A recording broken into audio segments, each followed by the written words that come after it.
ये आगत नहीं है भैया जो ऊपर लिखा है। आ रहा है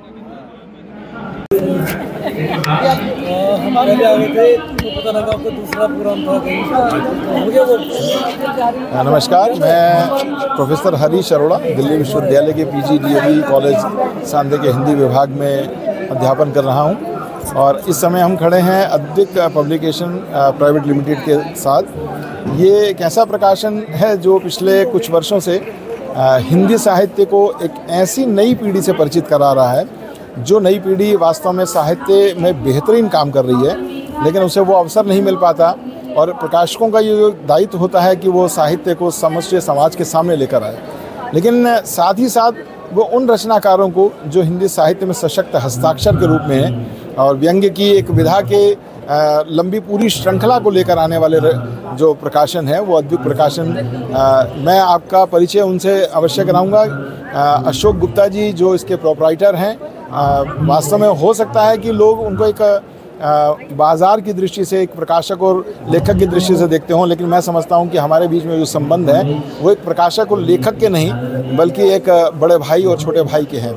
और उन्होंने पिछले कुछ वर्षों से लगातार अनेक रचनाएं मेरी प्रकाशित की हैं, खास तौर पे कैनवास से बाहर झांकती लड़की और तटस्थ नहीं मैं जैसे 2 कविता संग्रह। और वो दोनों कविता संग्रह एक भाषा में नहीं बल्कि अनेक भाषाओं में, अंग्रेज़ी में, पंजाबी में और आने वाले समय में उर्दू और कन्नड़ में भी उन कविता संग्रहों को वो प्रकाशित करने जा रहे हैं। साथ ही हमारे बीच में वंदना जी हैं जो सशक्त रचनाकार हैं और उनकी अनेक रचनाएं इस प्रकाशन से आई और ख़ास तौर पे अभी संस्मरणों को लेकर, क्योंकि जो लेखक जीवन में भोगता है वास्तव में वो हर व्यक्ति तक पहुंच नहीं पाता। और केवल भोगना नहीं होता, वो जीवन को जीते कैसे हैं, जीवन को महसूस कैसे करते हैं। उनकी अभी हाल ही में एक किताब आई है आई डोंट लाइक यू और एक बेहतरीन संस्मरण की पुस्तक है। मैं चाहूँगा कि आप एक बार अद्विक प्रकाशन प्राइवेट लिमिटेड में ज़रूर आएँ और यहाँ आकर देखें कि किताबों की दुनिया आपके साथ एक दोस्ती करने के लिए तैयार बैठी है। जिस दिन आप किताबों के साथ दोस्ती कर लेंगे तो समझ लीजिए आप ज़िंदगी को जी लेंगे। बहुत बहुत धन्यवाद। और अशोक जी हमारे साथ में, चाहूँगा अशोक जी से कि वे 2 शब्द। आप इसका स्वागत है। हम लोगों ने पुस्तक को सजाया हुआ है आपके लिए, आप आइए और देखिए।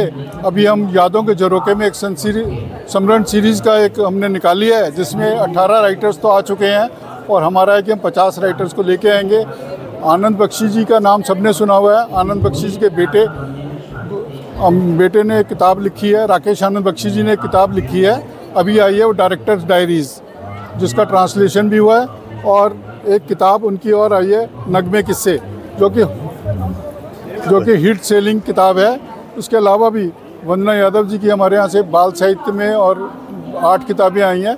हरीश अरोड़ा जी की विभिन्न विधाओं में किताबें आई हैं, जिसके अंदर खास बात यह है कैनवस से झांकती लड़की 5 भाषाओं में ट्रांसलेशन हो चुका है और में भी काम जारी है।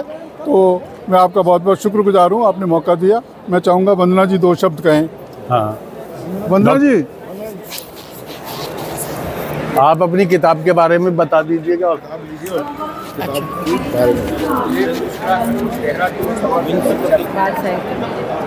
आ गई होगी या तो आ जाएगी शाम को। 1 मिनट ये चल रहा है असल में जोया नहीं है ना, उसको पता है जी। आदाब, नमस्कार, सत श्री अकाल दोस्तों। आज मैं आपको ये बताना चाहता हूँ फेयर, आप यहाँ तशरीफ़ लाइए और आपको नायाब किताबें मिलेंगी। वो किताबें जो आम स्टॉल पर नहीं मिलती है, यहाँ आपको दस्तयाब है। आप यहाँ आइएगा ज़रूर, आप देखिएगा ज़रूर, आपको पता लगेगा कि आपके पुरखे कितना लिखते थे और आपकी आने वाली नस्लें क्या लिख सकती हैं। आज हम ऐसे ही एक लेखिका से मिलने हैं जिनका नाम है वंदना यादव जी। उन्होंने देखिए नाम तो इंग्लिश में रखा है आई डोंट लाइक यू, लेकिन ऊपर लिखा है यादों के झरोखे से, यानी अपने बचपन की चीज़ें और अपने बड़ों का संस्कार जो देखे हैं। हम मुखातिब हैं वंदना यादव जी से। जी प्लीज़ बताइए आप अपनी किताब के बारे में। जी, ये यादों के झरोखे से, ये अद्विक पब्लिकेशन की एक सीरीज़ है। इसमें मेरे जो संस्मरण हैं वो आई डोंट लाइक यू शीर्षक से कैद हैं। इसमें मेरा भी बचपन है और एक ऐसे बच्चे का बचपन भी है जो वाकई बड़े होने की तरफ आगे बढ़ रहा है ना। और ये आई डोंट लाइक यू जो सीरीज़ जो पुस्तक है इसका जो टाइटल है, इसके बारे में आप पढ़ेंगे तो जानेंगे कि जीवन में पहली बार ये अनुभव हुआ कि मुझे किसी ने कहा आई डोंट लाइक यू। मैं जो खालिस शहरी दिखती हूँ, असल में देहाती हूँ, और मेरे जो किस्से हैं जीवन के, वो देहाती जीवन के किस्से हैं। किस तरह हम भैंस की पीठ पर बैठ के तालाब में, जोहड़ में डुबकियाँ लगाते थे, वो सब किस्से भी आपको इस पुस्तक में मिलने वाले हैं। अगर पेरेंटिंग सीखनी है तो उसके लिए इस किताब को पढ़ा जाना चाहिए, और वो खालिस किस्से जो किसी बहुत प्रसिद्ध नाम के साथ ना जुड़े होकर भी बहुत खास हैं, जीवन से जुड़े हैं, रंग हैं उसमें प्रकृति है, पशु पक्षी हैं, और मासूमियत भरा बचपन है। तो उसके लिए है ये पुस्तक। बहुत बहुत शुक्रिया आपका। जी। आप